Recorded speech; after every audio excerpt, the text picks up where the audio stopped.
Bonjour et bienvenue dans ces 5 minutes d'information. Quel est le point de la situation du coronavirus en Côte d'Ivoire? 109 nouveaux cas enregistrés hier, 44 guéris. Nombre total de cas confirmés donc 2750 pour 32 décès.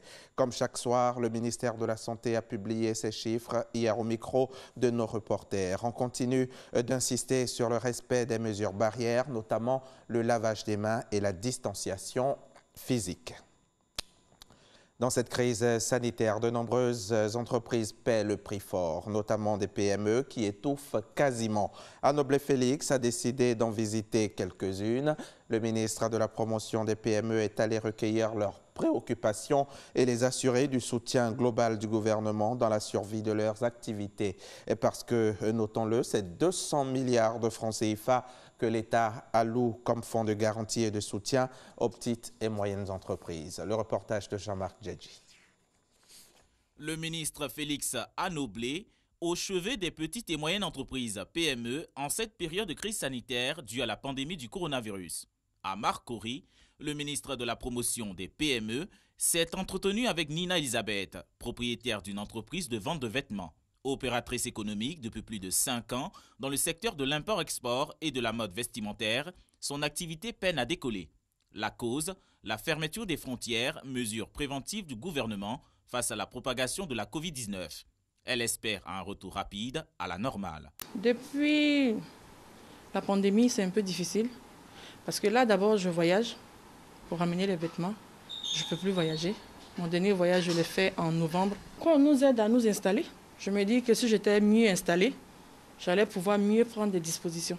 Dans la commune de Koumassi, le ministre Félix Anoblé visite les installations d'une structure de courtage, d'assurance et de fabrique de vêtements. Ici, les activités reprennent progressivement dans le strict respect des mesures barrières et cela malgré les difficultés.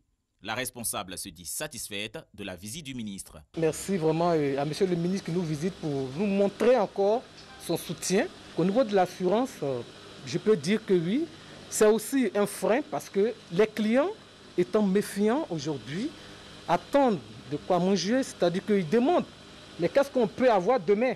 Le ministre de la Promotion des PME, au travers de cette action, rassure ces entreprises en difficulté et les exhorte à suivre les dispositions en vigueur afin de bénéficier de l'aide gouvernementale. Ils ont des difficultés parce que la matière première qu'ils utilisent pour le travail est bloquée du fait donc de la pandémie.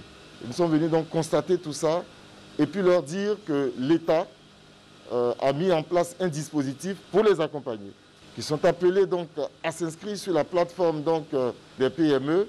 200 milliards de francs CFA est le montant global alloué par le gouvernement comme fonds de garantie et de soutien aux PME en cette crise liée à la pandémie de la Covid-19. Le ministre de la Santé et de l'Hygiène publique a procédé à l'inauguration du bloc opératoire de l'hôpital général d'Ara. Ce bloc opératoire est un don du conseil municipal. Il va contribuer à soulager les populations du stress des évacuations sanitaires pour les questions de chirurgie. Le reportage d'Herman Niamien à suivre tout à l'heure dans le 13h. Sous les radars médiatiques, l'Éthiopie, dirigée depuis 2018 par le prix Nobel de la paix Abiy Ahmed, a connu 2 années très violentes dans les régions de l'Oromia et Amara. Telle est la conclusion d'un rapport d'enquête publié vendredi par l'organisation Amnesty International.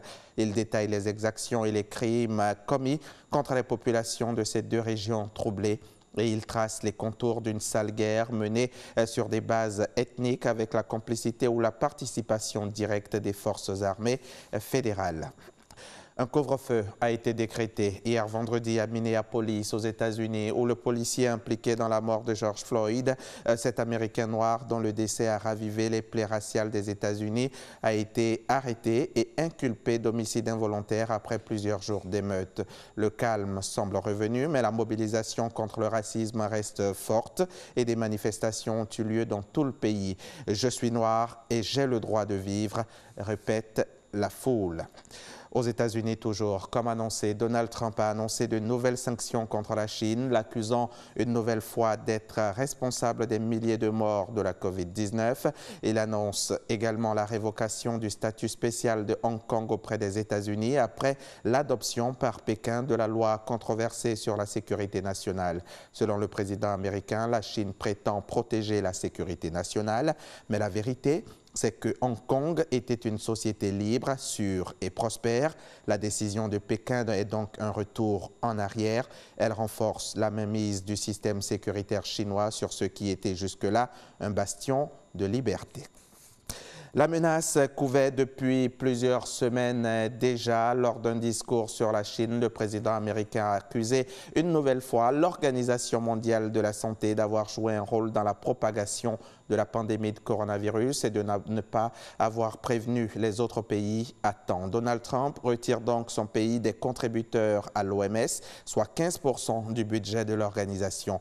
La contribution américaine représente un peu plus de 400 millions de dollars par an, plus de 200 milliards de francs CFA, quasiment 10 fois plus que ce que met la Chine. Le retrait américain de Donald Trump pourrait de ce point de vue être contre-productif.